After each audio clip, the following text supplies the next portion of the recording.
Hey, how are you? How are you, girl? Good. You had a good day? I did. Looking so pretty in pink, just beautiful and radiant. Thank you. Okay, well, we're on the Unfiltered with Cara Jones Unlimited LLC podcast. Tonight, my distinguished guest is Miss Larry Cole. She is the owner of Mixed Up LLC mobile bartending services in the Dallas-Fort Worth, Texas area. As you see, she's wearing her beautiful fuchsia tonight, most appropriate as she is a breast cancer survivor.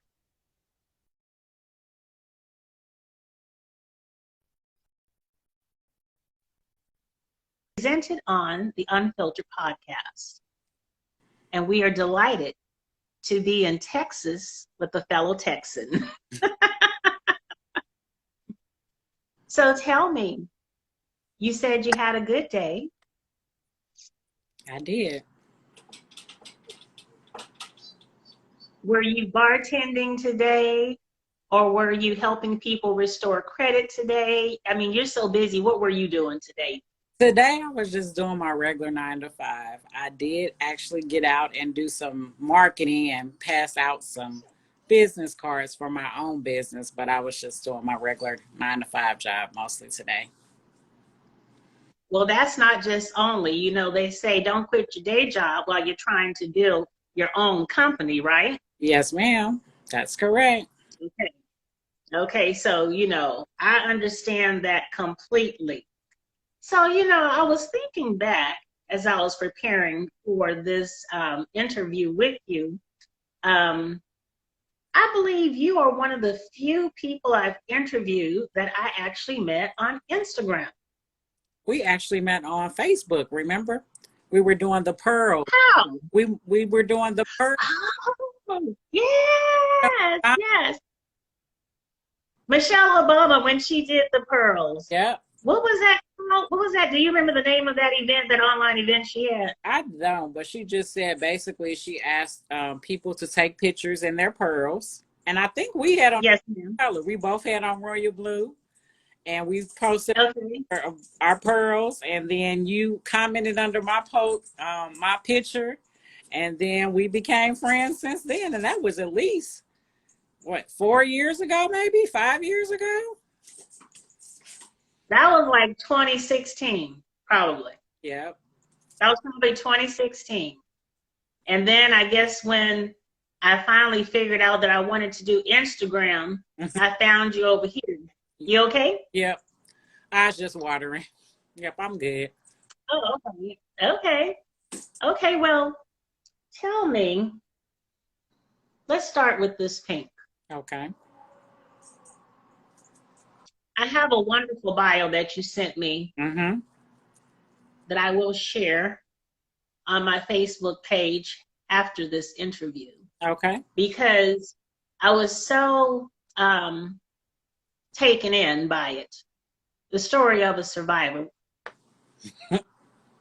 When were you diagnosed with breast cancer? How did that all come about? I was diagnosed in 2015. I went for my regular mammogram and got the news in January of 2016. So 2015, I turned 40 and I went and got Okay. a regular mammogram like, you're supposed to. And they were like, Right. I see a spot. And I'm like, a spot of what?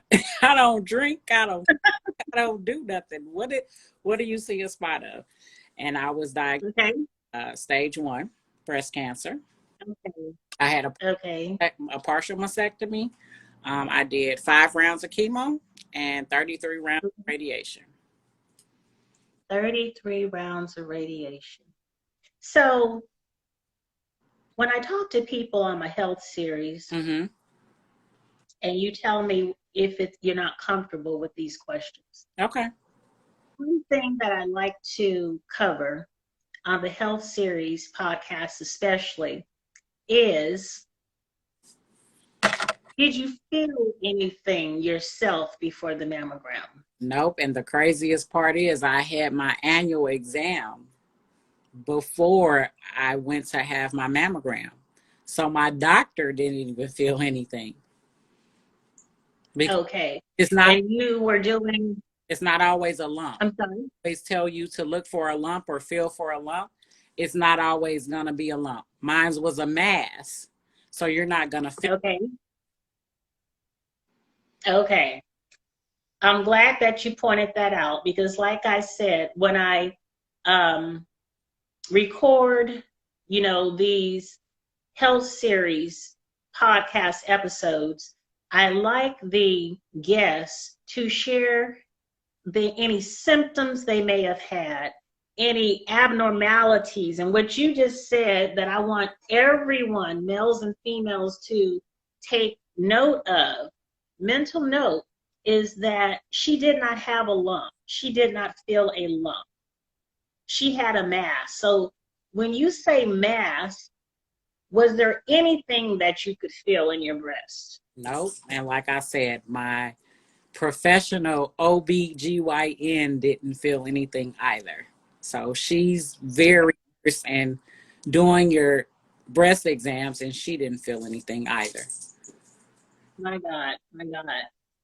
Well, thank God for mammograms that we all know at age 40 and over, we need to get annually. And if you have a history of breast cancer in your immediate family, you need to perhaps get them more frequently. But your OBGYN practitioner would be able to advise you on that. You said that you went through 33 rounds of radiation? Yes, ma'am. Okay. So if you can talk about that, what was it like after you were diagnosed and your doctor said to you, okay, this is the manner or treatment that I suggest? How did that go? Well, basically, you meet with your surgical oncologist. So imagine going from one doctor to 5 doctors. So now Wow. my surgical oncologist, he put the x-ray up. He showed me where the mass, it was probably like a 1/2 inch. So it depends on the centimeters on how they treat you. They moved fast, but basically Wow. he said, we're just gonna do chemo and we're gonna do radiation, and then we're gonna see how that goes as far as your treatment. And in the midst of being that diagnosed, they want to test to see if it started to spread. Even though it was small, I still had to have lymph nodes removed so they could be tested as well to see if it had started to spread.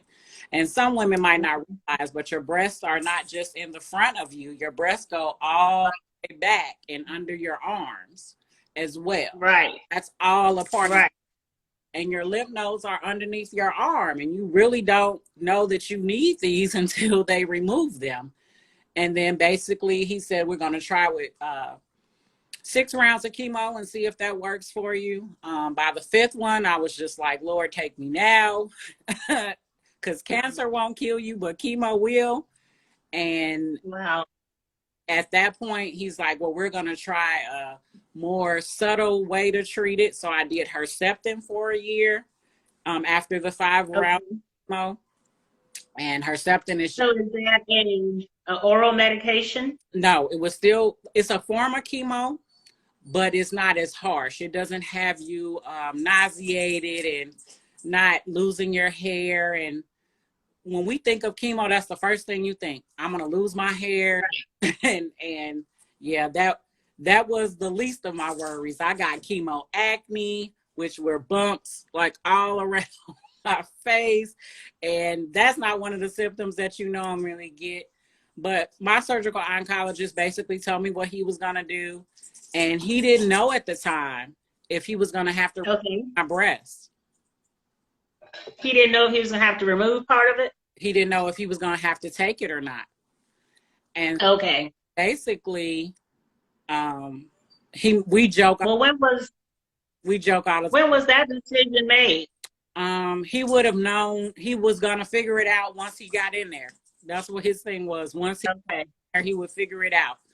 And we joke to this day about how I'm such that fighter type person that he says I woke up during surgery and he had to slap me back to sleep because I was just like, Wow. it's a joke, but he was just like, I was asking him like, so what are you gonna do? Are you taking it or not? Because you have to What? yeah. I told him, I said I had to prepare myself psychologically to wake up with one. Absolutely. And he was just like, well, we don't know that until we get in there. And I was just like, yeah, this is not going to be a good look for me. I need to know before you go. Like, woke up and we're just like, what you going to do? Are you going to take it or what? He was like, and I right back to sleep. Wait a minute. So, Why did you really wake up? no, but he just. Oh, okay. Girl, you know I'm over here tripping like, wait a minute, where's the anesthesia? Right. He was like, that's just how I presented myself to him for surgery. So that's our running joke to this day. It's always, I never really met someone like you going through something like this and still have the strength to finish school. I finished school while I got my degree while I was going through it. I had a 16-year-old daughter at the time. And he was just like, I've just never met anyone who still comes in here and still tries to fight, you know, even though, you know, you're presented with this. And so my motto through the whole thing was, if I look good, I feel better. So I didn't know that I was even battling with breast cancer at the time. So I remember on Instagram, because I think I followed you more closely on Instagram than Facebook. Mm-hmm. During that time, your hairstyles changed. And I was like, you know, we're women. And, you know, we can change our hair every day if we want to. Yeah. So the fact that, you know, you changed your hair from maybe longer to shorter, I was like, oh, that's cute. Go, girl, work it out. I would never have known that you were, you know, battling breast cancer. You did not present that way at all. And that's what people always say. They'll inbox me or DM me and say, when were you fighting with breast cancer? I'm like, go back to 2016 and just look how, you know, I changed wigs. I see it, but maybe you couldn't see it, but I see it.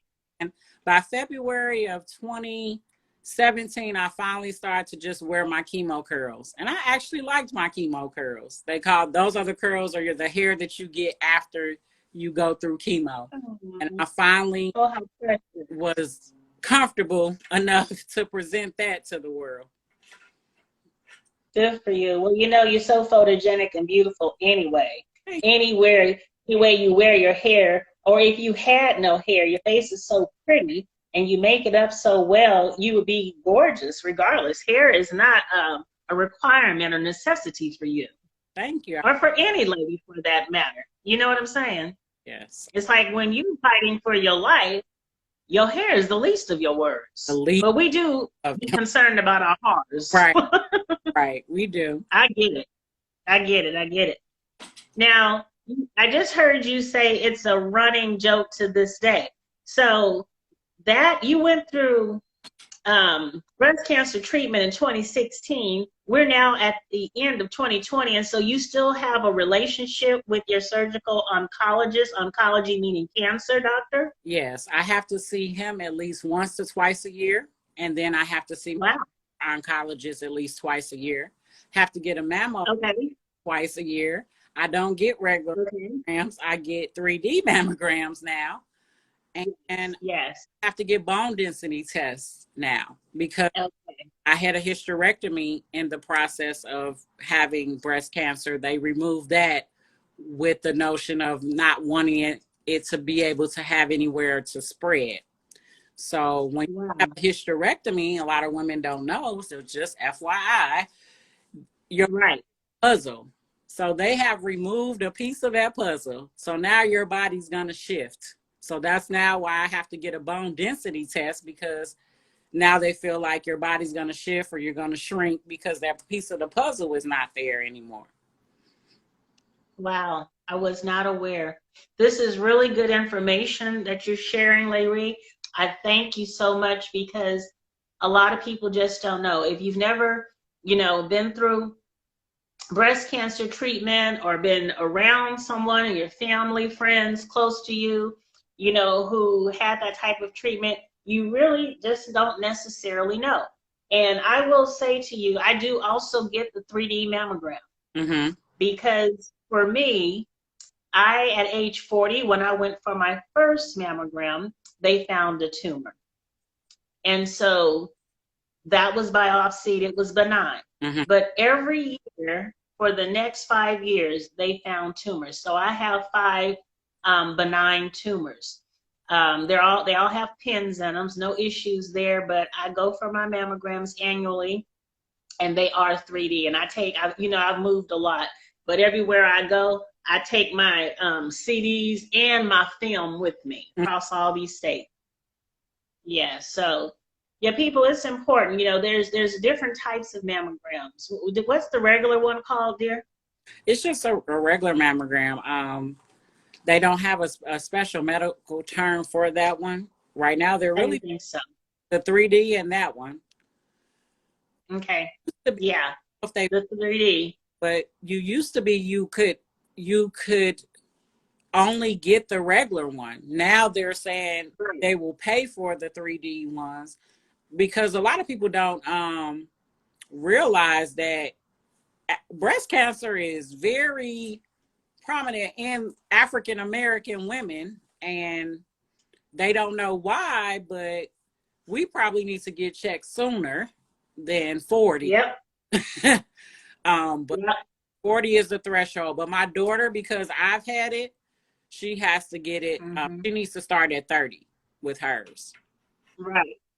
Right. And you know, I'm glad you said that because I don't have the statistics on it, but African American women do have more of a propensity for breast cancer.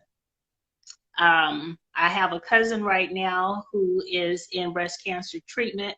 She's doing well. We claim, you know, her healing, and we expect a praise report. I have several friends in Montgomery, Alabama. I'm gonna give a quick shout out if you don't mind. Ms. Deshanti Marshall, she is the founder and CEO of the Pink Pizzazz Foundation. Every month in Pinktober, as she calls it, she has a wonderful pink pizzazz event. Yep. It will be virtual this year due to COVID. Mhm. But several of my friends, my ride or die friend, Carlita Gilbert Daniels in Montgomery, Alabama, she is a 4-time breast cancer survivor. Wow. My gorgeous Miss Johnny Bussey up in Birmingham, Alabama, she is also a breast cancer survivor. Another friend, I call her the pink butterfly in the Central Alabama region, Evelyn Surlis, all breast cancer survivors. And you know, there's so many. There's so many. The Susan Coleman Foundation is, you know, the forerunner, spearheading breast cancer research and awareness, along with so many of the specialized, you know, breast cancer institutions and medical schools and centers now across the world, the globe. But it is really important that we continue, not just in October, which is Breast Cancer Awareness Month, to share our stories about breast cancer survival, Larry, like you're doing. I thank you so much for your courage and your willingness to share. What was it like for your daughter? Because you said it was just you and her at the time. When you were going through, she was 16. What was it like for her? She initially started crying, but I told her they got a plan. So they give you a book with your treatment. Okay. I was like, they didn't say I was going to die. They said that they got a plan. And then, of course, I went into insurance mode because that's what I do. So I'm like, okay, so we decide who would you want to go stay with? These are my wishes. If something happens. So I went from probably 0 to 10 in like probably 20 minutes. And she's just like, are you serious? And I'm just like, you know, I have to go into that insurance mode. And she she hates that about me, but the business still has to be taken care of. And basically told her, you know, how much she needs to spend. If she doesn't spend that much more than that, then it's going to be a problem. Okay. So things like that. But she was hurt initially, but with this pandemic going on, and I'm a high risk because I am a survivor. Right. Relive some things, or, you know, go back through this with her, and like, you know, just because the world is open, it's not open for me. I don't like everybody else. I don't have the same immune system like everybody else. It's not as weakened as it was when I was going through, but I do notice a difference, you know, with neuropathy, or not healing if I bump something, or not healing as quick as I used to. So I just have to be cautious. I'm not afraid, but I just have to be cautious and take the proper precautions. Good for you, love. And you know, that's the thing I've learned about you as we've been talking more most recently. You handles the business. We don't ever have to worry about Miss Cole handling business, because she gonna handle hers and yours if you need some help. Right? So I'm happy to hear that. You've been doing some more exciting things most recently. I saw some posts and talked to you offline about a credit restoration business that you are a part of. What's up with that? So I just usually promote for her. I post her flyers as far as Green Financial Solutions, and she actually has a manager, so she's going to be doing tax preparation as well. But I just post her flyers for her, just to get her business out there, so she can get referrals. We're from the same hometown, so. Oh, she's from Indiana too. Yes, ma'am. Yeah. Okay, awesome. Yeah, we need to mention that you are not a native Texan. You are from Indiana. You're from the Midwest. Yes, ma'am. Gary, Indiana. When did you? Oh, you're from Gary, Indiana, where the Jacksons come from, the Jackson 5. Yes, ma'am.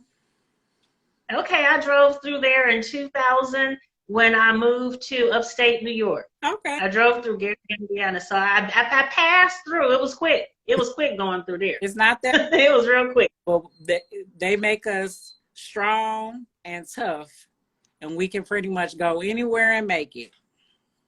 Exactly. So what made you come to Texas? What made you relocate? And when did you come to Texas? I came to Texas in 2014. It was 40 below zero at home and a foot.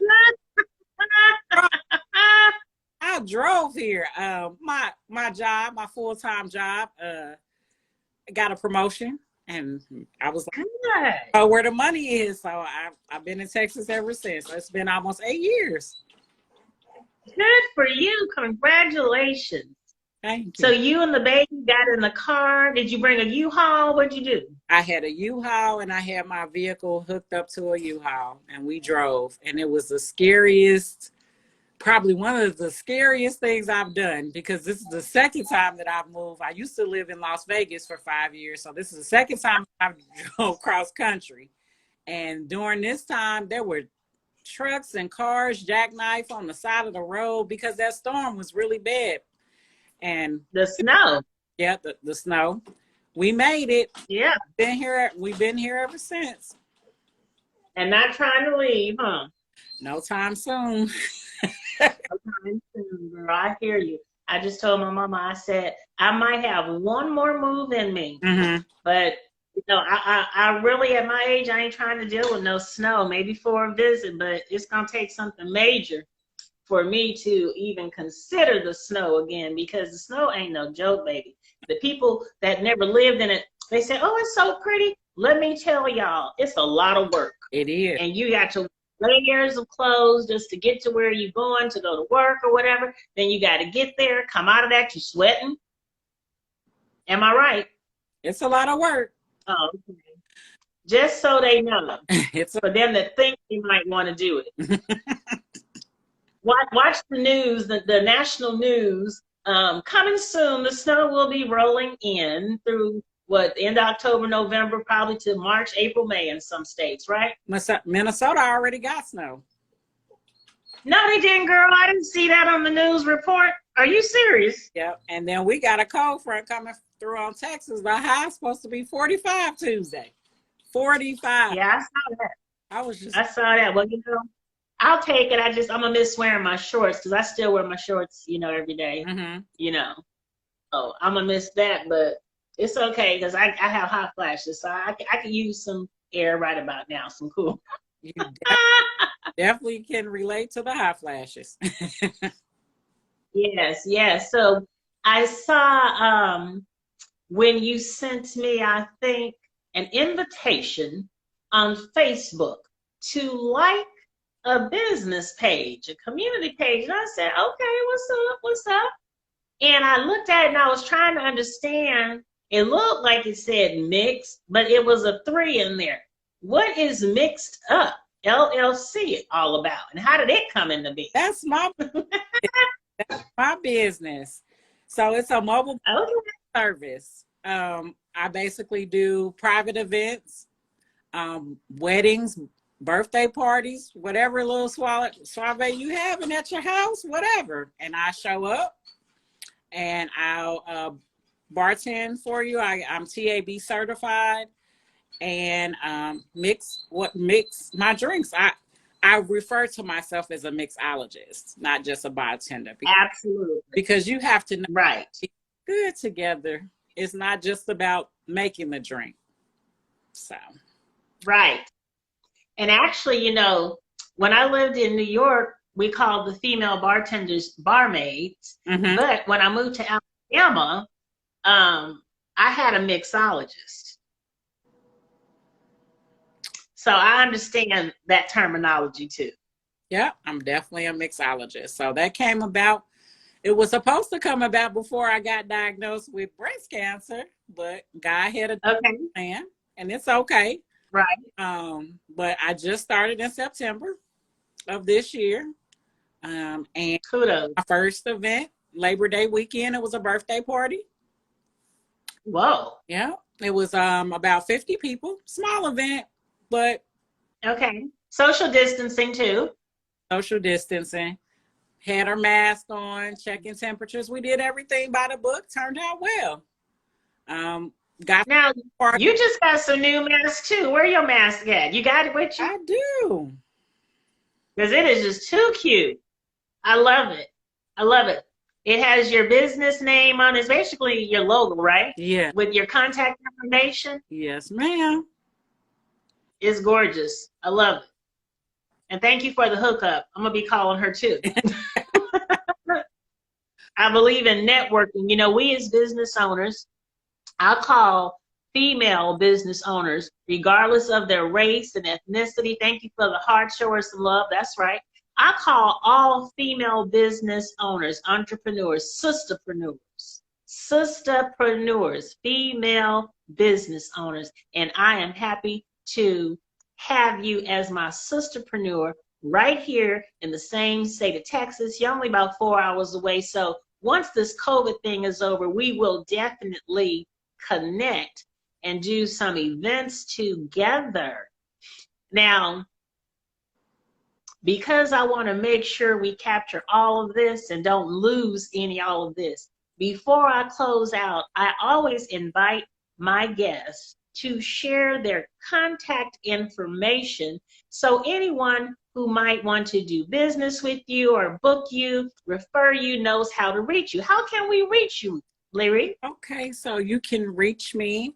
My phone number is 682-233-2144. I have a website as well. It's Mixed Up. That E is a backwards 3, LLC.com. And pretty much I have an email address as well. It's still MIX, a backwards 3 ED.gmail.com.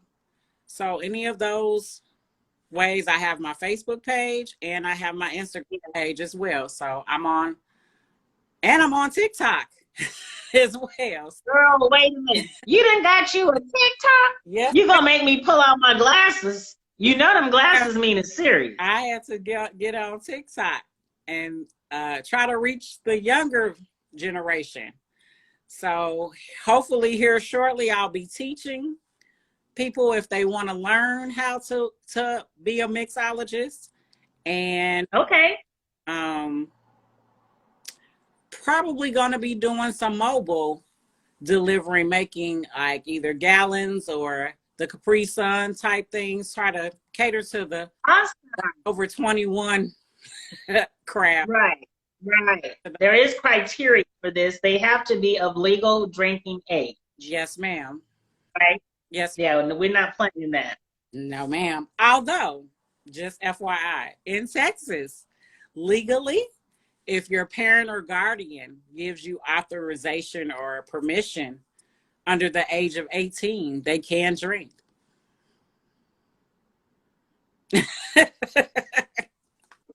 Unknown little fact that you learn. What did you say? If they're under the age of 18 and the guardian or parent gives you permission, they can legally drink in the presence of their parent or legal guardian. Larry, I ain't never heard nothing like that now, girl. Where you get that from? Look it up. I done changed my voice and everything. Are you see? I'm gonna have to Google that one. It's the truth. It's the truth. Have you served children under 18 where their parents have given them authorization? Yes, ma'am. In a public place or whatever? Usually it's for private party, not in public, but. Okay, I was about to say, that wouldn't even look right. It does. It's not a good look, but Texas has their own little thing going on. This big state of Texas. Who was that? Sold Out Diva said, it's true. Okay, Sold Out Diva, you know what's up. Let me. Oh my God. My Sold Out Diva. She's a fellow bartender, and she's the person who did my hair. Okay. So she's beautiful. Entrepreneur as well. All right, sisterpreneur, what's up? Salute, salute, salute. And what was I gonna ask you? It was something. Oh, girl, we can't forget about this. Who is this DJ? Because you be doing these DJ parties, you know, on Facebook Live. Like y'all really in the club. He is spinning on the ones and twos, and you calling out drinks. What's up? Who is he? So that's DJ K Caesar. He's from my hotel and jumped on his live one day and act like I was the bartender. And he basically made me the bartender of, the club is called Rockarona. And okay. We're in season 2 right now, and it's called Bangerville. What? Yeah, so basically he's the DJ. You're gonna have to tag me. I will. He's the DJ and he's spinning the tunes and I'm making the drinks and we interact with each other. And when I'm not there, they miss me. They're looking for me. And it's grown into a great friendship and networking event. And I recently met him in person. We had never met. And I met him for the first time last week. Oh, wonderful! Last week? Yeah, it was the week before, the Friday before. Yep. Okay. Yeah, so it was cool. I was really excited. Yeah, I'm a virtual bartender. Who would have thought? Making virtual. Well, you know what? It's so many people, you know, creating. I should say. I'm gonna use the word creating virtual businesses right now. I mean, there's telemedicine, you know, there's, you know, all kinds of customer service, IT, you name it, you know, all of these arts and entertainment, celebrities, singers, comedians, they're doing virtual events, right? So why not you? Right. Me. Why not? I started this podcast on June 2019, last year, before COVID. But when COVID hit, I was more than grateful that I was already in this arena a year early, that God had given me that insight, because that's all we can do right now, because Texas hasn't really opened up the venues yet. No, ma'am. And most of the state and the country and the world, right? No, and being on that side of the business during the day on my 9 to 5, I hear about it all the time. I Right. myself have been tested 6 times. They thank God Huh? I've been negative, but I'm just over being tested so many times. It's like I need you to Exactly. figure it out. Figure it out. But we all Right. be on the same page. I live in Fort Worth. And right next to me is, Mm-hmm. and in between there is Arlington. So if Mm-hmm. everybody's not on the same page with, how we should be Right. behaving or closing up or sitting, Right. sheltering in place, I don't think it's gonna ever get better until we all get on the same page. Absolutely. Absolutely. And people, we want to encourage people tonight as we're talking about this to stay abreast of the various COVID-19 medical healthcare protocols, what they are admonishing us to do. Let's follow what the rules, so to speak, so that we can stay safe and COVID free. We want to do that. Some of the bars, I know I saw something last week that Houston, the bars open and there's social distancing. I did go to a restaurant Saturday and they were really social distancing. So, but I really don't try to be out there much more than going to the gym Okay. in the early morning. I go really early when there's not a lot of people there and I get out. Yeah. Yeah. Well, as we close out, I want to remind everyone who has joined. I saw a few. There's Jeffrey Hunter, the Sold Out Diva, David McCoy, Derek King, Willie C., Carla Young. There's so many of you that joined tonight. Thank you so much for supporting LaRie Cole, the owner of Mixed Up LLC, bartending services in Fort Worth, Texas. Thank you for supporting her breast cancer survival. Continue to follow her on Instagram, Facebook. Follow me and my Cara Jones Unlimited LLC performing arts company, as well as this podcast, Unfiltered with Cara Jones Unlimited LLC. We're broadcasting to you live tonight from Houston, Texas. And I want to just thank everyone again. Thank you, my beautiful friend, my sisterpreneur, my sis. And of course, we will always remain in touch. Yes. Thank you for having me. I really enjoyed it. Me too. Well, you continue to have a good night. Thank y'all for the love. I see the hearts, and we going to save this thing and get out of here. And you can catch it. I will be posting it on the Cara Jones Unlimited YouTube channel. You'll be able to hear her audibly on the Anchor, Cara Jones Unlimited Anchor podcast station, Spotify, Google Podcasts, Casket, Cast. There's so many. Breaker, Radio Public. You will see it. She'll share it to her story. She'll share it to her page, and I will share it to all those platforms. Good night. Good night. Thank you, Mom.